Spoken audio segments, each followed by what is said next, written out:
તો રાહુલ ગાંધીએ સવાલ પેદા કર્યો કે તમારા જ નેતા એવું કહેતા હતા, એટલે વીર સાવરકરને ભાજપના નેતા તરીકે રાહુલ ગાંધીએ વર્ણવ્યા અને એમ કીધું કે તમારા જ નેતા એવું કહેતા હતા કે બંધારણને માનવાની જરૂર નથી, મનુસ્મૃતિને માનો. તો તમે એ નક્કી કરવું જોઈએ કે તમે મનુસ્મૃતિને માનો છો કે બંધારણને માનો છો.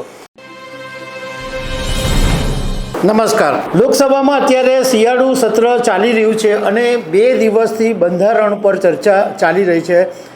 આજે બંધારણ પર રાહુલ ગાંધીને બોલવાનો સમય આપવામાં આવ્યો હતો. લગભગ 25 મિનિટ સુધી રાહુલ ગાંધીએ લોકસભાની અંદર પોતાની વાત રજૂ કરી.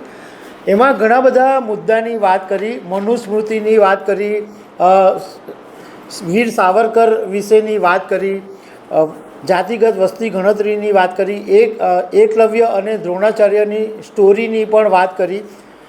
રાહુલ ગાંધીએ જે લોકસભામાં વાત કરી એના વિશે હું તમારી સાથે વાત કરીશ. મારું નામ રાજેશ શાહ છે અને તમે જોઈ રહ્યા છો ગુજરાતના સૌથી મોટા ડિજિટલ ન્યૂઝ પ્લેટફોર્મ ખબરછે.com. વિપક્ષે આ વખતે માંગ કરી હતી કે લોકસભાના શિયાળુ સત્રની અંદર બંધારણ પર ચર્ચા કરવામાં આવે. તો સરકારે એના માટે સંમતિ આપી હતી અને 13 અને 14 તારીખે એમ 2 દિવસ બંધારણ પર ચર્ચા કરવાનો દિવસ રાખવામાં આવ્યો હતો.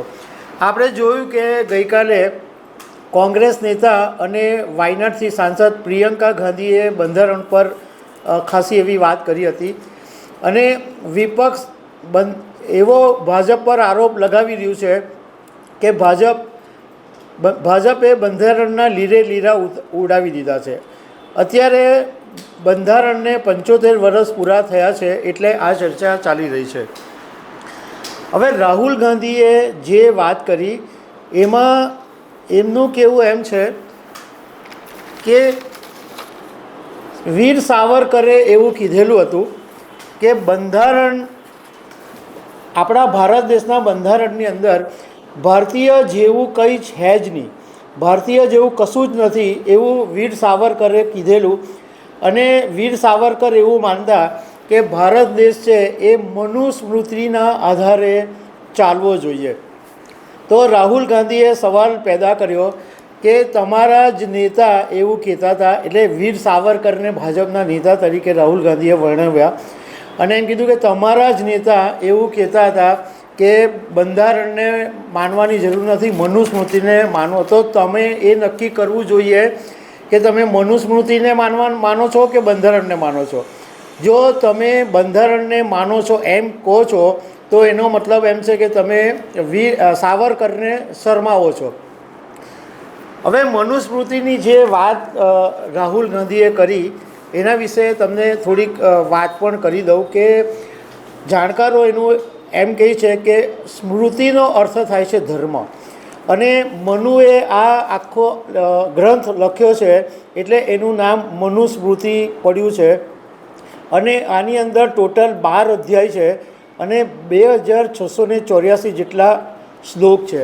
અને આ જે મનુસ્મૃતિ છે એ ભગવાન ઈસુના જન્મના 200-300 વર્ષ પહેલાં લખાઈ હતી અને એની અંદર ઘણી બધી વાતો, આ 12 અધ્યાયની અંદર ઘણી બધી વાતો લખવામાં આવી છે. 4 યુગની વાત છે, 4 વર્ણની વાત છે. જેમ આપણને ખબર છે કે બ્રાહ્મણ, ક્ષત્રિય, વૈશ્ય, શૂદ્ર.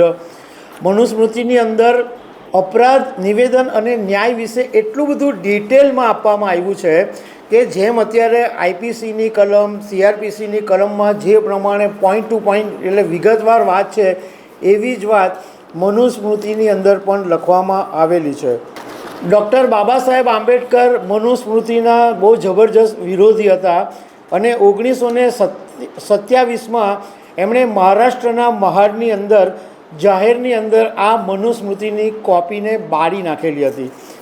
એટલે આ મનુસ્મૃતિ એવું નથી કે કંઈ હમણાં વિવાદમાં આવ્યું, પરંતુ મનુસ્મૃતિના ઘણી વખત વિવાદો એવા સામે આવ્યા છે કે જેને કારણે મોટી મોટી બબાલો પણ થઈ છે. હવે રાહુલ ગાંધીએ એમ કીધું કે ઉત્તર પ્રદેશના હાથરસની અંદર સ્થિતિ એવી છે કે જે પરિવાર દુષ્કર્મથી પીડિત છે એને ઘરમાં ભરાઈ રહેવું પડે છે અને જે ગુનેગારો છે એ બિંદાસ બહાર ફરી રહ્યા છે અને પીડિત પરિવારને ધમકી આપી રહ્યા છે.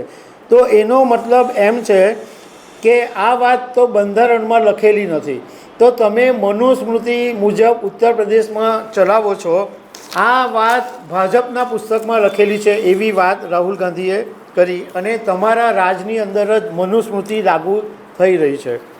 એ સિવાય રાહુલ ગાંધીએ એકલવ્ય અને દ્રોણાચાર્યની સ્ટોરી પણ શેર કરી કે દ્રોણાચાર્ય એકલવ્યનો અંગૂઠો કાપી લીધો હતો કારણ કે એમણે જોયું કે આ એકલવ્ય છે એની પાસે બાણ વિદ્યાનું જબરજસ્ત કૌશલ્ય છે, જો આ છોકરો આગળ જશે તો અર્જુનને પણ પાછળ પાડી દેશે એવો દ્રોણાચાર્યને ડર હતો, એટલે એકલવ્યનો અંગૂઠો કાપી લેવામાં આવ્યો.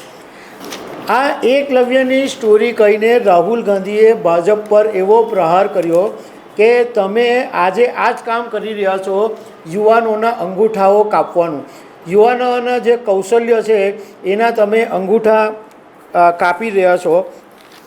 એમણે સાથે સાથે એ પણ વાત કરી કે તમે અંબાણીને બધા બિઝનેસ આપી દીધા, તમે રેલવે આપી દીધું, એરપોર્ટ આપી દીધું, તમે ઘણા બધા જે છે પોર્ટ આપી દીધા, તો આ બધા બિઝનેસ અદાણીને આપીને તમે યુવાનોના ગળા કાપી રહ્યા છો.